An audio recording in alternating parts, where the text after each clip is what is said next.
Bonjour à tous et bienvenue dans cette nouvelle vidéo.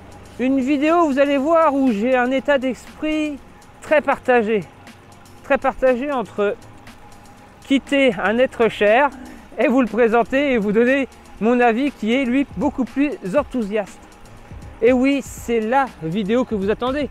Vous êtes nombreux. Il y a même quelqu'un dans les commentaires à chaque vidéo, il me dit « Je ne lâcherai pas le morceau, donc je sais que tu vas regarder cette vidéo. Je veux connaître ton avis sur ce Lapierre DRS. » Eh bien, le jour est arrivé. Mais ce jour signe aussi la fin du prêt longue durée. Je vous l'avais dit, Lapierre m'avait prêté ce Aircode DRS en attendant que je choisisse mon nouveau vélo. Bon, au niveau du choix de mon nouveau vélo, c'est toujours à l'état de zéro, mais c'est pas grave. En tout cas, j'ai pris un énorme plaisir à pouvoir rouler ce Aircode DRS durant environ 4 mois et donc 1500 km. Pas les plus faciles à rouler, mais j'en ai quand même bien profité. Allez, on revient sur ces 4 mois de vélo avec ce Aircode.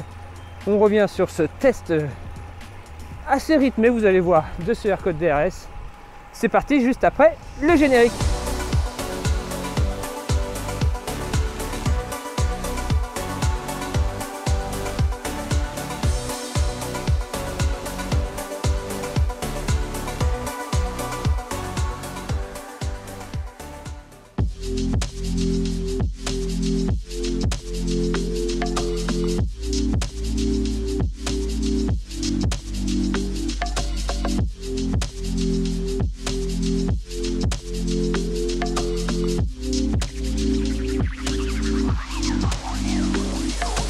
On va essayer de faire une vidéo courte, nette et précise. Objectif, Aircode DRS 8.0, 8 minutes. Allez, c'est parti, 8 minutes chrono pour vous dire ce que je pense de ce vélo. C'est la première fois que je donne un petit surnom à un vélo. Et d'ailleurs, c'est un des abonnés, je crois, sur Instagram qui m'a donné cette idée.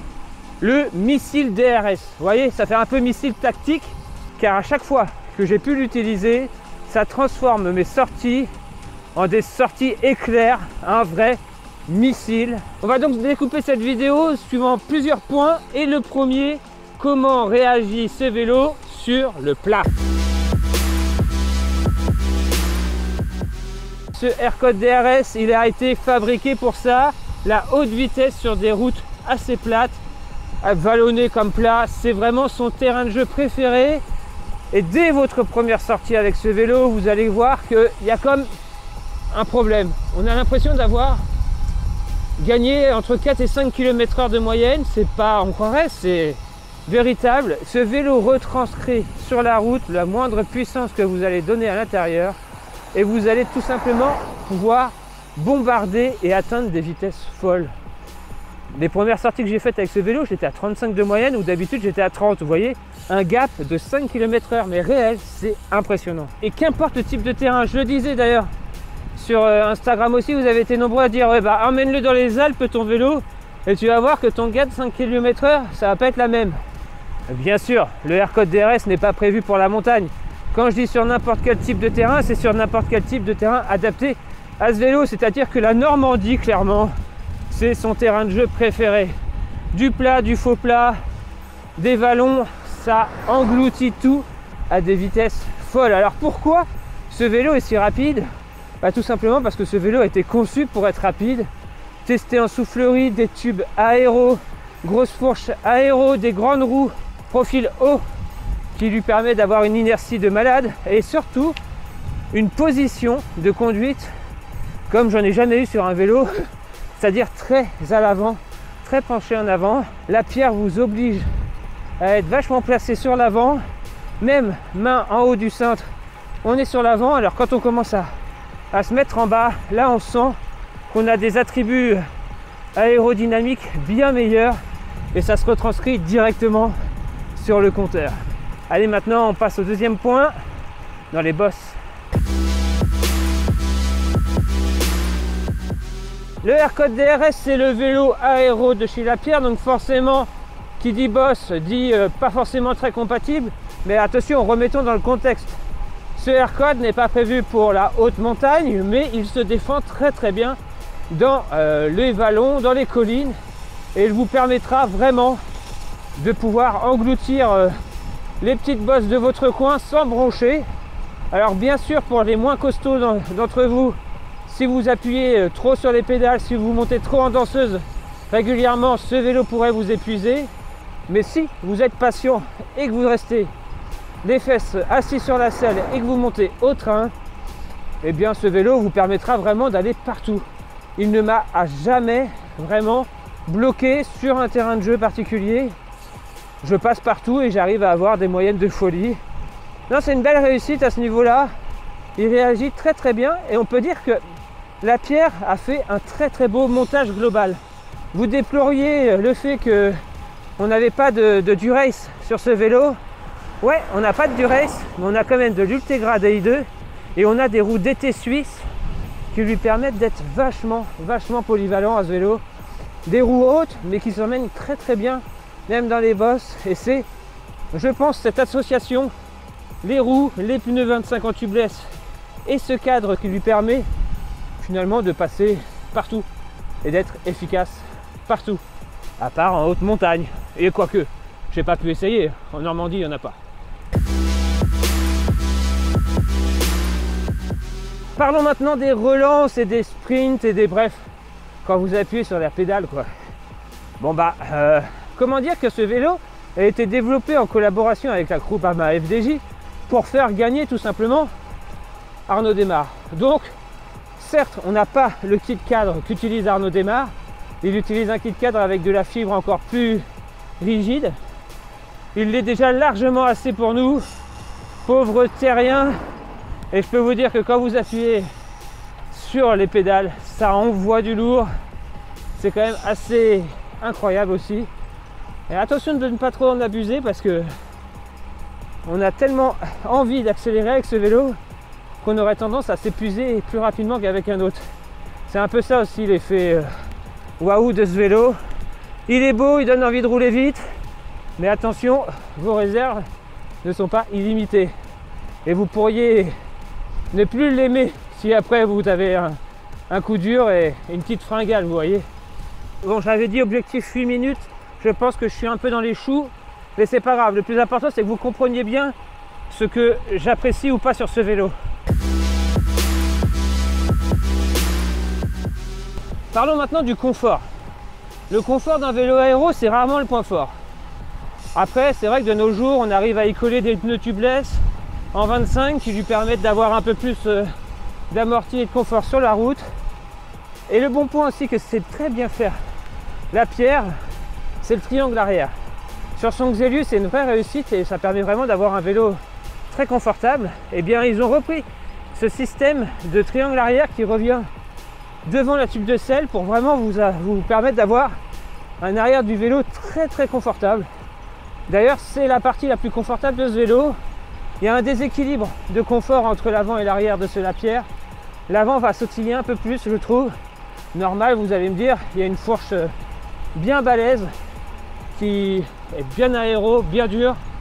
Donc ça va sautiller un peu plus, d'où l'importance, encore une fois, d'avoir la bonne pression dans le pneu avant pour pouvoir compenser cette petite dureté sur l'avant. Mais sur l'arrière, c'est un vrai régal. Franchement, je pense qu'on peut, en étant modéré sur le coup de pédale, enchaîner les kilomètres et ne pas être épuisé par les secousses. Bien joué de la part de Lapierre, c'est un très très bon point pour ce type de vélo.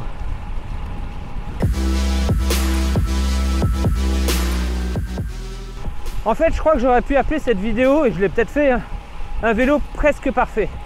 Presque parfait parce que durant les premières semaines avec lesquelles j'ai pu rouler avec ce vélo, il m'était très difficile de trouver des points négatifs et des choses à redire, tellement il avait un comportement excellent. C'est pour vous dire, jusqu'à maintenant, les vélos Lapierre, j'aimais beaucoup leur comportement, mais niveau esthétique, je trouvais que ça pêchait un peu. Et là, je trouve qu'avec ce Aircode DRS, ils ont mis tout le monde d'accord.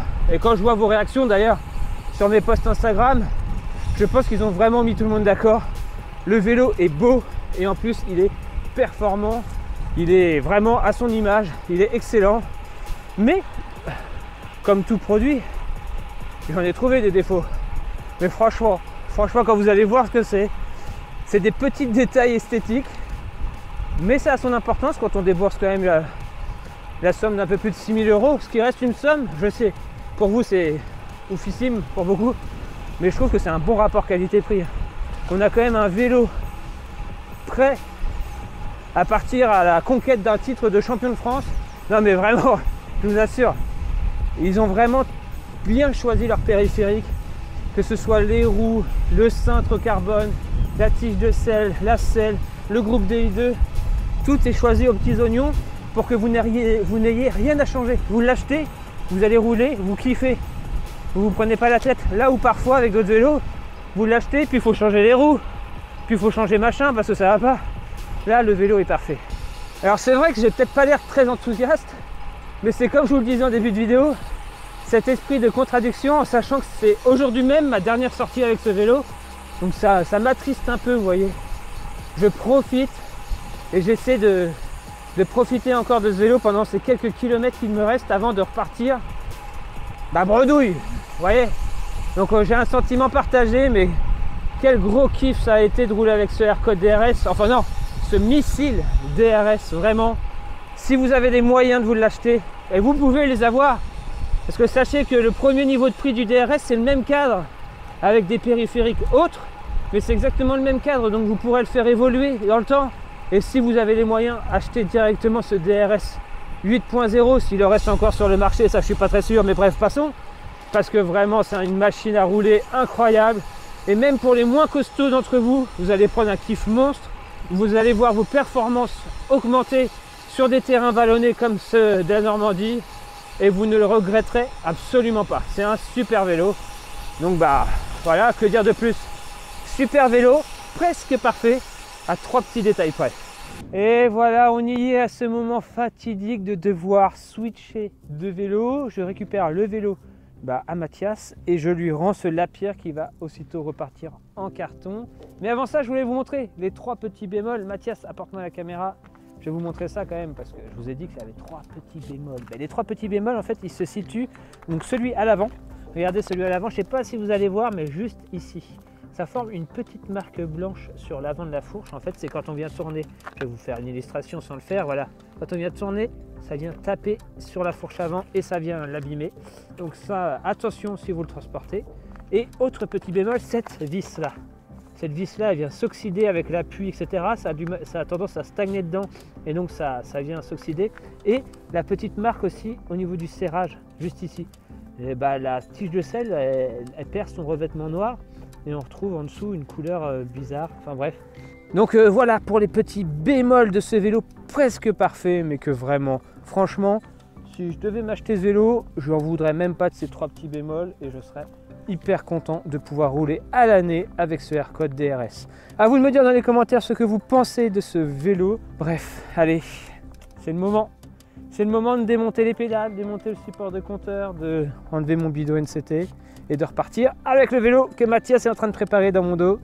Allez, on se dit à très bientôt pour une prochaine vidéo, un prochain vélo essai et peut-être un jour un prochain vélo perso. Hein, on y arrivera à trouver son vélo perso. On se dit ciao tout le monde, à la prochaine, bye bye.